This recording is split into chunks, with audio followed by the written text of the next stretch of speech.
अगर आप दुबई में अपनी कंपनी रजिस्टर करना चाहते हैं, यानी कि अपना बिजनेस सेटअप करना चाहते हैं, तब कुछ पॉइंट्स आपको अपने माइंड में फिक्स कर लेने चाहिए। अगर आपके मन में ये सवाल आए कि हम फ्री फोकट में वीडियो बना रहे हैं, इसमें हमारा क्या लालच है, तो इन सारी चीज़ों को समझने के लिए आप हमारी प्रोफाइल पर विजिट कर सकते हैं। लॉन्ग टाइम से हम काम कर रहे हैं सोशल मीडिया के ऊपर, वहाँ से जाकर समझ सकते हैं। सबसे पहले हम बात कर लेते हैं, मैं आप ही की लैंग्वेज में बात करूँगा कंपनी के सेगमेंट की। कंसल्टेंट्स कितने तरह के होते हैं, वो सारी बात हम पिछली वीडियो में कर चुके हैं, वो आप जाकर देख सकते हैं। तो इसमें मोस्ट पॉपुलर 2 सेगमेंट होते हैं, एक होता है मेनलैंड और दूसरा होता है फ्री जोन। वैसे तीसरा एक और भी होता है जिसको ऑफशोर बोलते हैं, लेकिन अभी हम सिर्फ बात 2 पे करेंगे क्योंकि ये मोस्ट पॉपुलर सेगमेंट है। सबसे पहले आप ये समझो कि फ्री जोन में कौन लोग कंपनी रजिस्टर करते हैं और मेनलैंड में कौन लोग कंपनी रजिस्टर कर सकते हैं। पे अगर हम डिस्कशन करें तो मेनलैंड हो या फ्री जोन, दोनों में ही कोई भी आकर अपनी कंपनी रजिस्टर कर सकता है। लेकिन जिस बंदे का टारगेट मोस्टली इंटरनेशनल बिजनेस होता है, जिसको लोकल मार्केट में इंटरफेयर नहीं करना यूएई की, वो बाहर से बाहर ही अपना बिजनेस करना चाहता है, तब यूएई में almost more than 50 free zone decide किए हुए हैं अभी तक, जिसमें दुबई में बहुत सारे फ्री जोन आ जाते हैं। अगर मैं आपको नाम गिनाऊं, डावसा, जावसा, इफ्जा, मैदान, डीएमसीसी, ऐसे कई सारे और भी फ्री जोन हैं। वहीं पे शारजा की बात की जाए तो शारजा में भी ऐसे मल्टीपल फ्री जोन आ जाते हैं। वहीं पे अजमान की बात की जाए, अजमान में भी आ जाते हैं। अबू धाबी में देखा जाए तो अबू धाबी में भी आ जाते हैं। तो यहाँ जो ओवरव्यू था फ्री जोन का, वो आपको समझ आ गया होगा। वहीं पर अगर आप लोकल मार्केट में यूएई के बिजनेस करना चाहते हैं, स्पेशली हम दुबई की बात कर लेते हैं अभी, तब आपके लिए फिर मेनलैंड का लाइसेंस आता, क्योंकि मेनलैंड के लाइसेंस में आप इंटरनेशनल बिजनेस भी कर सकते हैं, लोकल मार्केट में भी बिजनेस कर सकते हैं। अगर आप इंपोर्ट एक्सपोर्ट करना चाहते हैं, आप वो भी कर सकते हैं। तो अभी तक हमने वीडियो में बात कर ली सेगमेंट की, अभी हम बात कर लेते हैं टैक्स की। तो यूएई का आप समझो, यहाँ मोस्टली बिजनेस के ऊपर 2 तरह के टैक्स होते हैं, एक वैट होता है और एक कॉर्पोरेट टैक्स होता है, जो कि अभी रिसेंटली 2023 में इंप्लीमेंट हुआ है। और वैट तो आपने कस्टमर से चार्ज करना 5% और गवर्नमेंट को देना है, उसमें आप एज अ मीडिएटर काम करते हो। लेकिन कॉर्पोरेट टैक्स आपने अपने बिजनेस के प्रॉफिट में से गवर्नमेंट को 9% पे करना है। लेकिन वो भी कब करना है, ये आप नोट कर लें, जब आपका प्रॉफिट 3,75,000 दिरहम से ईयरली ऊपर क्रॉस करता है। फॉर एग्जांपल, आपने 3,85,000 दिरहम प्रॉफिट अर्न किया, मैं नेट प्रॉफिट की बात कर रहा हूँ, रेवेन्यू की बात नहीं कर रहा हूँ। तो 3,75,000 तक तो आपने कुछ नहीं पे करना है। लेकिन जो आपने 10,000 ऊपर क्रॉस किया ईयरली, तो उस 10,000 में से 9% बनता है, अप्रोक्सीमेट 900 दिरहम, वो आपने पे करना है। बड़ा ही इजी और सिंपल यहाँ की गवर्नमेंट ने सिस्टम अपना बनाया हुआ है, जिससे स्मॉल बिजनेस को भी बहुत बड़ा बूस्टर मिल जाता है ग्रो करने के लिए। टैक्स की बात हो गई, अभी हम बात कर लेते हैं कि जो आप कंपनी रजिस्टर करते हैं उसके लीगल टाइप कितने होते हैं। जैसे हमारे इंडिया में प्राइवेट लिमिटेड कंपनी हो जाती है, एलएलपी हो जाती है, एलएलसी हो जाती है। वैसे ही दुबई में आपका sole establishment company, sole LLC company, civil company, LLC company, partnership company, simple partnership company, और अगर हम बात करें public joint stock company, private joint stock company, PJSC जिसको शॉर्ट में बोलते हैं। अब जितने भी मैंने आपको लीगल टाइप्स बताए, इनको मैं डिफरेंशिएट कर देता हूँ। लोग बोलते हैं कि पहले कानून था कि अगर आप कंपनी बनाते हैं तब आपको 51% पार्टनर डालना पड़ेगा एक लोकल इमराती को। वहीं पर कुछ लोग ये बोलते हैं कि इस रूल को हटा दिया गया है, आपको डालने की जरूरत नहीं है। तो अब ये लीगल टाइप में ही इसका जवाब छुपा हुआ है। अगर आप सोल एस्टेब्लिशमेंट कंपनी बनाते हैं तब आप 100% ओनर होते हैं उस कंपनी के, लेकिन जो इमराती लोकल होते हैं वो as a service agent company के अंदर रहते हैं, यानी कि अगर अरबिक में बात की जाए तो वकील खिदमत बोला जाता है। वहीं पे आप अगर मल्टीपल पार्टनर्स हैं और आप लोकल को, इमराती को एज अ वकील खिदमत ऐड करते हैं, यानी कि as a service agent add करते हैं या फिर एज अ पार्टनर ऐड करते हैं कुछ परसेंटेज देकर, तब आपकी कंपनी हो जाती है सिविल कंपनी। वहीं पर अगर आप सिंगल ओनर होते हैं 100% के और आपकी कंपनी में कोई भी लोकल नहीं होता और ना ही कोई सर्विस एजेंट होता है, तब उस कंपनी के लीगल टाइप को कहा जाता है सोल एलएलसी, यानी कि सिंगल ओनर एलएलसी।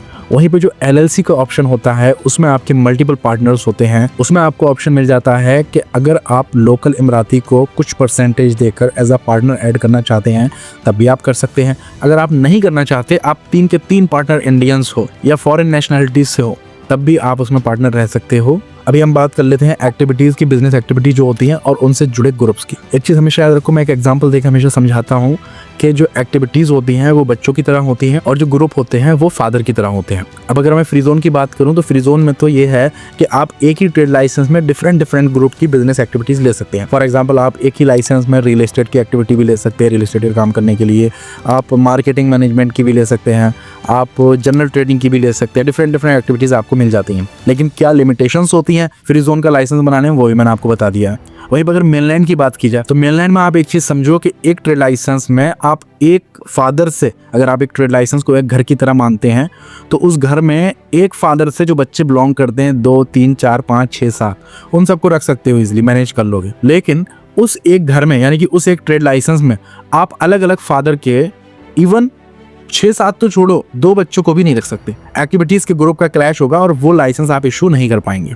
मैं एग्जांपल देके भी आपको समझा देता हूँ कि अगर आपने एक ग्रुप आता है फूड स्टफ ट्रेडिंग, उस ग्रुप में अगर एक्टिविटीज की बात की जाए तो अराउंड 10, 11, 12, 15 एक्टिविटीज हैं।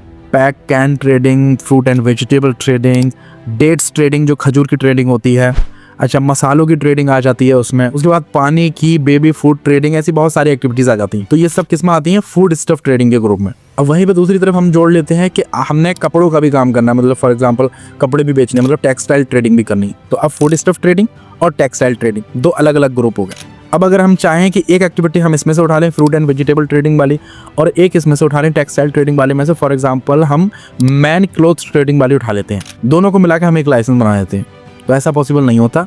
अगर आप एक तरह का लाइसेंस बनाना चाहते हैं तो एक तरह का ही बनेगा।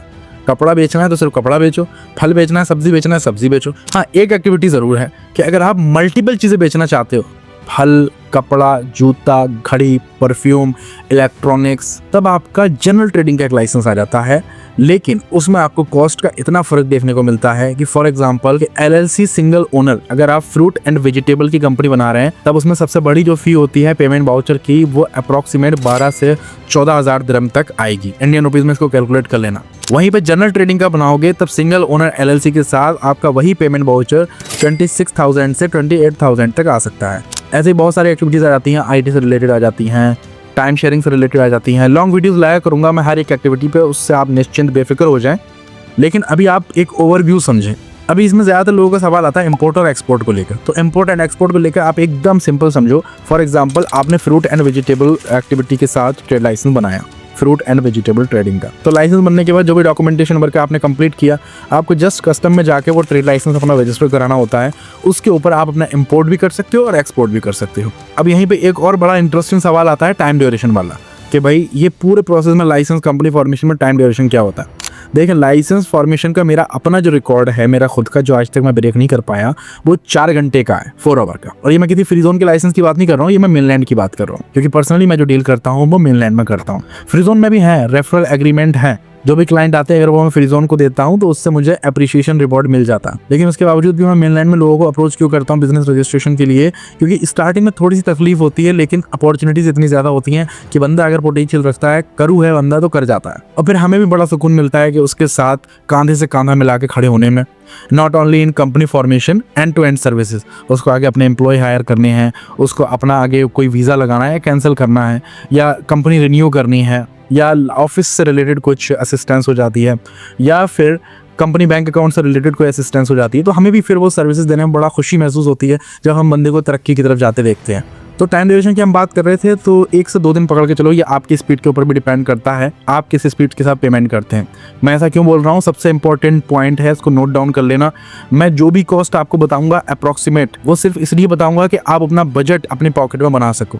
मैं जो बजट आपको बताऊंगा वो मैंने आपसे नहीं लेना है। मेरा काम करने का तरीका बिल्कुल न्यू है, जो कि आज से 1 साल 1.5 साल पहले मैं ला चुका हूँ। टिकटॉक पे, इंस्टाग्राम पे जाके देख लेना। जो अप्रॉक्सीमेट आइडिया मैं आपको देता हूँ वो आपने रखना है पैसे अपने पॉकेट में। जो भी गवर्नमेंट की फ़ी आती है, स्टेप बाय स्टेप आप गवर्नमेंट की फ़ी अपने हाथ से पे करो गवर्नमेंट को। जो सर्विस चार्ज बनता है, सर्विस फ़ी बनती है, वो सिर्फ मैं आपसे अपने हाथ में लूँगा। तो 1 से 2 दिन पकड़ के चलो। वहीं पे वीज़ा प्रोसेस में 1 हफ्ते का टाइम लगा लो। अब सबसे लास्ट सवाल का जवाब मैं आपको दे देता हूँ, जो बहुत से कंसल्टेंट कहते हुए आपको मिलते हैं कि आप दुनिया के किसी भी कोने में बैठे हो, आप कंपनी रजिस्टर कर सकते हो, हम आपकी कंपनी रजिस्टर कर देंगे। ऐसा बिल्कुल मुमकिन है। Yes, it's true. अप्रैल या मई 2024 से पहले मैं भी यही बोलता था कि आप दुनिया के किसी भी कोने में बैठे हो, आपकी कंपनी बन जाएगी। लेकिन अभी मैं आपको सिर्फ एक सजेशन दूंगा। वो सजेशन ये है कि आप छोटा सा अपना टाइम निकालो और यहाँ आ जाओ। जितने फास्ट आप चाहेंगे उतने फास्ट, अगर गवर्नमेंट के अप्रूवल्स जल्दी मिल जाते हैं तो हम भी प्रोसेस को आगे बढ़ाने का दम रखते हैं। लेकिन मशवरा ये है कि आप पहले आ जाएं, क्योंकि बहुत से सीधे भोले भाले लोग होते हैं जो ट्रस्ट कर लेते हैं लोगों के ऊपर, और फिर उनको बाद में रियलाइज़ होता है कि किस हद तक उनको निचोड़ चुके होते हैं कंसल्टेंसी के नाम पे। कम कमाओ, सीधे तरह से कमाओ और लोगों का भला करके कमाओ, और लोग जो अपनी खुशी से सर्विस चार्ज देते हैं वो कमाओ। अपार्ट फ्रॉम दैट, लोगों को बेवकूफ़, बोली वाली जनता है। अगर हम किसी को बेवकूफ़ बना रहे हैं तो इसका मतलब ये नहीं है कि हम बहुत चालाक हैं, हम इस लायक हैं कि हम उसको बेवकूफ़ बना रहे हैं। इसका सीधा सीधा मतलब ये है कि हम मूर्ख हैं, हम बेवकूफ़ हैं। वो सामने वाला बंदा हमारे ऊपर विश्वास करता है, भरोसा करता है और हम उसका भरोसा तोड़ रहे हैं। तो उम्मीद करता हूँ आपको इस वीडियो से बहुत कुछ सीखने को मिला होगा और वीडियो के डिस्क्रिप्शन में अपनी वेबसाइट भी मेंशन कर दूंगा, अपना इंस्टाग्राम अकाउंट भी मेंशन कर दूंगा। टिकटॉक अगर एक्सेस कर सकते हो, इंडिया में तो टिकटॉक नहीं चलता, लेकिन अगर यूएई में हो तो टिकटॉक भी विजिट कर सकते हो। फेसबुक पे भी इतना कुछ ज़्यादा फोकस नहीं किया है तो इतनी कोई ज़्यादा ऑडियंस नहीं है, बट फेसबुक पे भी आप फॉलो कर सकते हो। वेबसाइट आप ज़रूर विजिट कीजिएगा, वहाँ से आपको अप्रॉक्सीमेट आइडिया लग जाएगा मेरे काम करने के तरीके का। अभी मैं आप लोगों से इजाज़त चाहता हूँ, आप लोग अपना बहुत सारा ख्याल रखें और मेरी यही विश है कि आप लोग तरक्की करें, क्योंकि अगर आप तरक्की करोगे, हमारे क्लाइंट तरक्की करेंगे, तभी हमें भी तरक्की करने का मौका मिलेगा, हमें उनकी सेवा करने का मौका मिलेगा और जब सेवा करेंगे तभी हमको उसका फल मिलेगा। बहुत बहुत शुक्रिया, धन्यवाद।